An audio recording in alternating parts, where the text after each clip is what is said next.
Çin hükümeti bu öğrenim döneminden itibaren Doğu Türkistan'da tüm okullarda Uygur dilinin kullanımını resmi olarak yasaklamıştı. Bu yasağın yürürlüğe girmesiyle çok sayıda Uygur öğretmenin işsiz kaldığı, Uygurlarda işsizlik oranının artmakta olduğu bildirildi.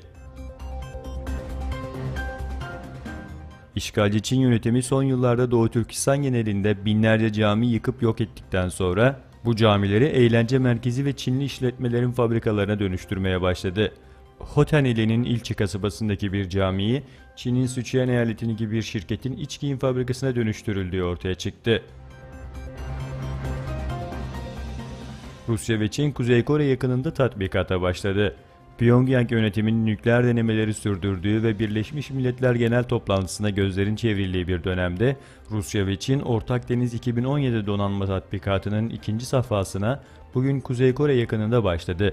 Öte yandan Güney Kore Savunma Bakanlığı ABD'ye ait 2 B-1 bombardıman uçağı ile 4 F-35 Hayalet uçağının Kore Yarımadası üzerinde tatbikat yaptığını açıkladı.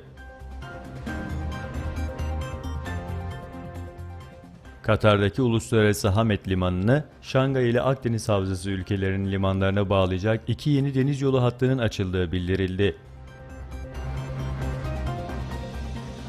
İspanya, Katalonya'nın mali kaynaklarına el koydu. İspanya Mali Bakanlığı yasa dışı ilan edilmesine rağmen 1 Ekim'deki bağımsızlık referandumu ile ilgili girişimlerini durdurmayan Katalonya özerk yönetiminin tüm mali kaynaklarına el koydu. Nazarbayev ve Mirziyev'den ortak tarih açıklaması. Taşkent'te Özbekistan Cumhurbaşkanı Mirziyoyev ile bir araya gelen Kazakistan Cumhurbaşkanı Nazarbayev, iki ülke arasındaki dostluk ilişkilerinin temelinde ortak tarihi geçmişin yattığını belirtti.